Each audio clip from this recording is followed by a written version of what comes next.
All right, let's get this show on the road now. The Africa Development Bank Group has signed a memorandum of understanding with the National Treasury on hosting the 2024 Africa Development Bank annual meeting in Nairobi. Now, the 2024 meeting will be the first one to be held by the lender in the East African region. The meeting brings together ministers of finance from across Africa, as well as central bank governors, to discuss emerging monetary issues affecting the continent amid increasing global volatility and interest hikes. Now, this 50th meeting of the bank is set to take place from the 27th to the 31st of May 2024. This is a preparatory meeting that we had. And when the preparatory meeting, the first preparatory meeting is held, we document what we really need to do, and after that we sign the memorandum of understanding to host the. And this, in the memorandum of understanding, there is a list of issues that should be covered, a list of requests that will be made on their side, what they are going to provide, on our side, what we should provide. Mm-hmm.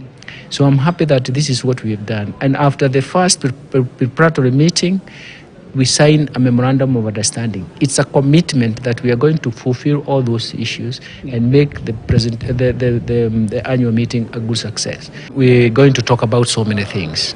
But one of them is what is happening globally. You have seen America have tainted monetary policy. It means interest rates are rising.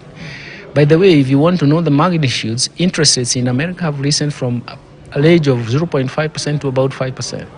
So it means that dollar assets are being attracted to America. Interest rates rise and even inflation usually are short-term phenomena because mostly they are driven by shocks.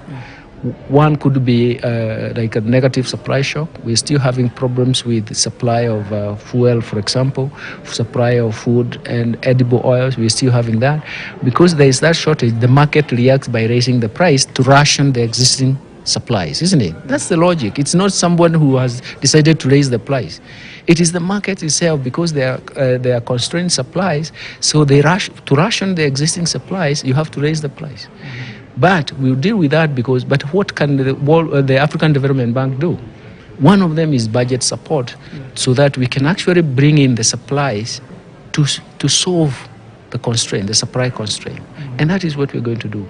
Don't forget that not long ago we had a global dollar shortage. Mm-hmm. Now, one of the problems that we are facing is that inflation is being fueled by supply side shocks. Mm-hmm. We are coming from climate change. We are waiting for this bumper harvest to bring food into the market and lower prices, because what you are seeing is a scarcity value. Mm-hmm. Food is of a price just because of its scarcity. Mm-hmm.